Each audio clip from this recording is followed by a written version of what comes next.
fotos históricas que despertam sentimentos e lembranças únicas para cada pessoa, imagens repletas de histórias e muita nostalgia. Relembre comigo como era a vida das pessoas em cada uma delas em décadas passadas. Vamos viajar por Belo Horizonte, Porto Alegre, Salvador e Goiânia. Eu tenho certeza que você vai se emocionar ao despertar as lembranças de quando era uma criança ao passear por essas ruas. Clique no joinha que fica aqui embaixo para apoiar o canal e o meu trabalho. Vamos começar por Salvador, Bahia. Essa foto é da Praça da Sé, em Salvador, na década de 1980. Percebam os pontos de ônibus da população que trabalhava na região do comércio, no centro histórico, e pegavam sua condução. Notem as diversas árvores e a circulação de pessoas. Na gestão do então prefeito Embassarri, essa praça foi reformulada para atender os interesses do progresso turístico da região. A Avenida Mendes Sá, onde é a mais famosa pela sua rua, Porto dos Tanheiros. Essa foto mostra a mudança da urbanização da cidade. Esta é a Fonte das Meninas, no bairro de Itapuã. Primeira água encanada de Itapuã alimentava 2 chafarizes. A oxidação corroeu a tubulação de ferro. A água vinha de uma nascente que foi barrada e tinha uma viga para que ninguém tomasse banho na represa. Por isso, a duna ao lado era chamada de Morro do Vigia. Baixa do Fiscal, 1984. Com a explosão demográfica consolidada no final da ditadura militar, Salvador passou por muitos problemas estruturais. Essas imagens mostram um pouco desses problemas. O ilustrador Sidney Falcão fez um trabalho de colorização em algumas fotos e deu uma forcinha para matar nossa curiosidade de uma versão aproximada da rotina da cidade, muitas décadas atrás. Você que é de Salvador, veja se reconhece alguns desses lugares.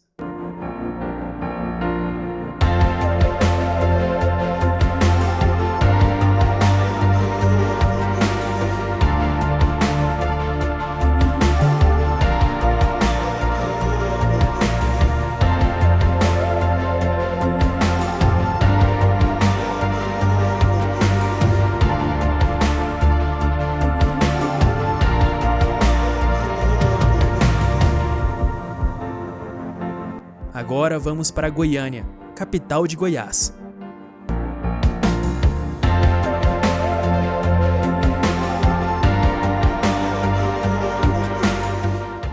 O nosso passeio por Goiânia tem início pelo Palácio das Esmeraldas, construído na Praça Cívica, inaugurado em 1933. É considerado um marco da modernidade para Goiás. Na foto, vemos os carros de boi na construção do palácio. A casa de Pedro Ludovico Teixeira, fundador de Goiânia. Hoje, o bem preservado prédio dá lugar a um museu com função de memória e reafirmação simbólica do poder institucional. A estátua do Anhanguera, no cruzamento das avenidas Goiás e Anhanguera, no centro. O monumento foi um presente de paulistas para a capital Goiânia e representa a colonização do país pelos bandeirantes. Essa forma de homenagem é alvo de críticas por embutir a violência subjacente à colonização, sobretudo contra povos indígenas e a população negra. Em Goiânia, a estátua teve seu pedestal aumentado para evitar depredações. O Teatro Goiânia. Observe como o edifício se destaca em meio à paisagem arborizada da região, em meados da década de 70. Hoje, ele não se impõe mais na paisagem, em meio a tantos prédios altos que tomam lugar às árvores. A Rua 8, conhecida como Rua do Lazer, é, por exemplo, um dos poucos largos, via exclusiva para a circulação de pedestres, que ainda resistem no centro de Goiânia. Essas duas fotos mostram a Avenida Anhanguera, onde ficava localizado o Café Central. É possível ver a mudança na dinâmica da cidade. O uso das bicicletas praticamente desapareceu e, em seu lugar, aparece o corredor do Eixo Anhanguera, com barreiras que impedem a livre circulação de pedestres. Praça Joaquim Lúcio em Campinas. Ainda é possível perceber certo ar bucólico no bairro mais antigo da cidade, embora atravessado pelas transformações contemporâneas. Essa foto do monumento ao trabalhador é carregada de história. Construído em 1950, na Praça da Estação, o monumento foi fruto de reivindicações sindicalistas. Pelo teor considerado ideológico, sempre foi alvo de polêmica.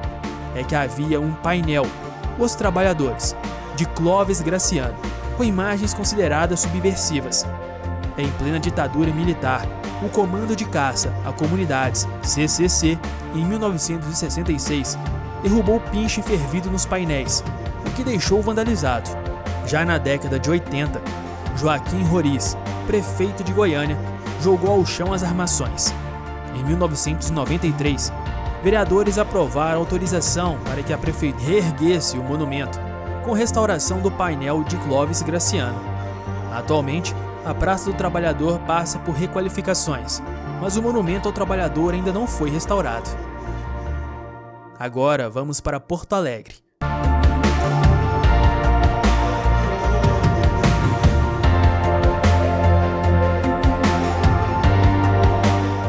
Foto tirada em cima do viaduto Loureiro da Silva, início da década de 1970. Podemos ver vários carros. Dentre eles se destacam os vários Fuscas na cor vermelha.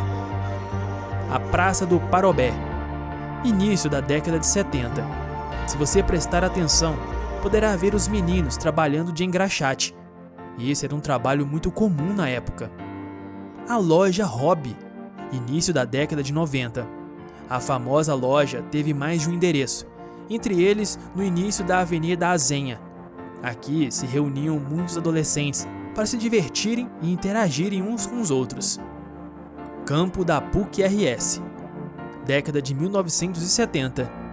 Sem dúvidas, essa é uma das maiores filas de ônibus que eu já vi. Você conhece uma pior?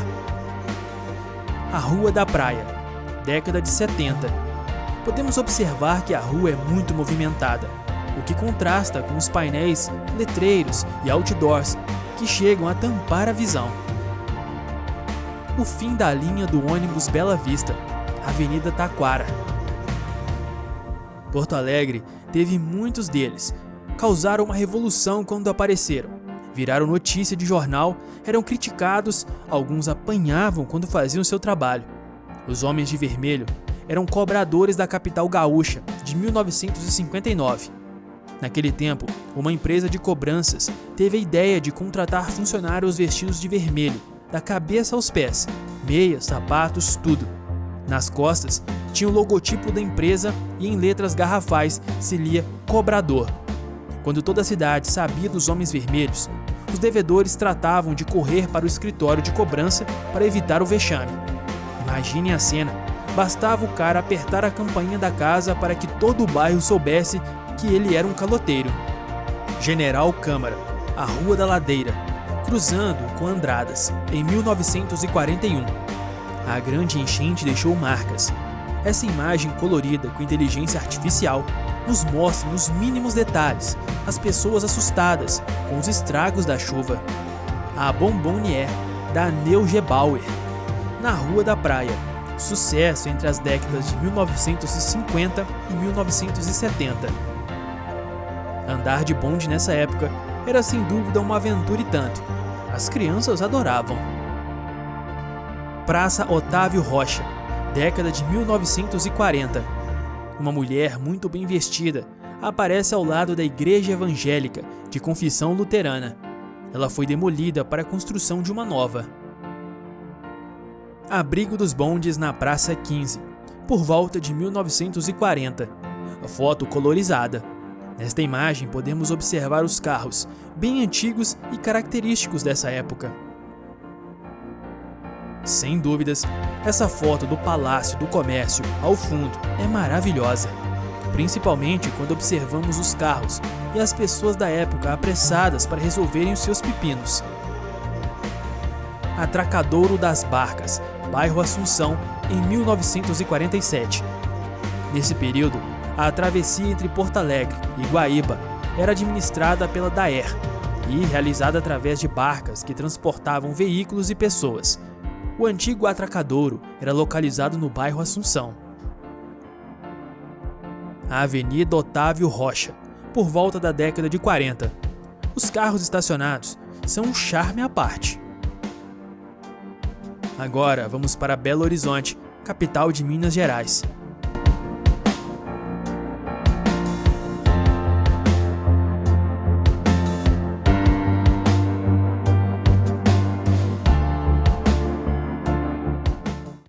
Essa é a Rua Espírito Santo, com a Avenida Afonso Pena, nos anos 70. Assim era a Praça 7, com Rua Rio de Janeiro. Observe que um guarda é quem faz o controle do trânsito. Praça da Savassi. O obelisco, conhecido como Pirulito da Praça 7, ficou na Praça da Savassi entre os anos de 1963 a 1980, quando retornou ao local de origem. Essa é a Avenida Antônio Carlos, num dia comum nos anos 70, na altura do bairro São Francisco. Em uma das pistas, o trânsito já dava indícios que seria difícil no futuro. A Avenida Paraná, nos anos 50. Em Belo Horizonte, também se andava de bondinho nas portas. Essa era uma prática comum por todo o país. Praça da Liberdade, nos anos 70. Provavelmente algum domingo de feira hippie. Destaque para os táxis, Fuscas amarelos, todos com a inscrição CA nas laterais. Praça Rio Branco, também conhecida como Praça da Rodoviária, em 1972. O nome da praça homenageia o estadista brasileiro, Barão do Rio Branco. Abriga em seu espaço uma escultura monumental de 21 metros de altura, denominada Liberdade em Equilíbrio. Uma foto espetacular, com muitas informações feita no momento certo.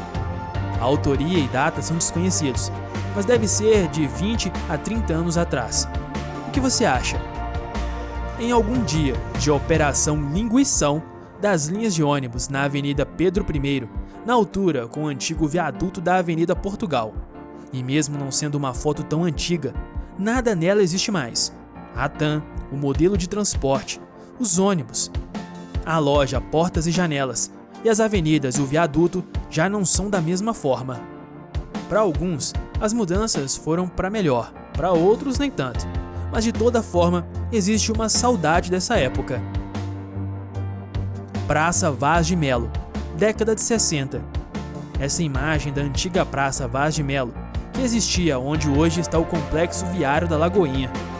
À esquerda, a guarita do sinalizador de trânsito. E para fechar, Bar Panorama, década de 70. Alguns amigos posam com um garçom para uma foto no bar, Rua Cláudio Manuel. É como diz o velho ditado mineiro: já que Minas não tem mar, bora pro bar. Espero que você tenha gostado dessa viagem no tempo. Deixe aí nos comentários quais cidades você gostaria de rever em imagens antigas das décadas passadas. Curta o vídeo para apoiar o canal. Aqui na tela está passando outro vídeo, eu tenho certeza que você vai gostar. É só clicar para assistir. Fiquem com Deus e até um próximo.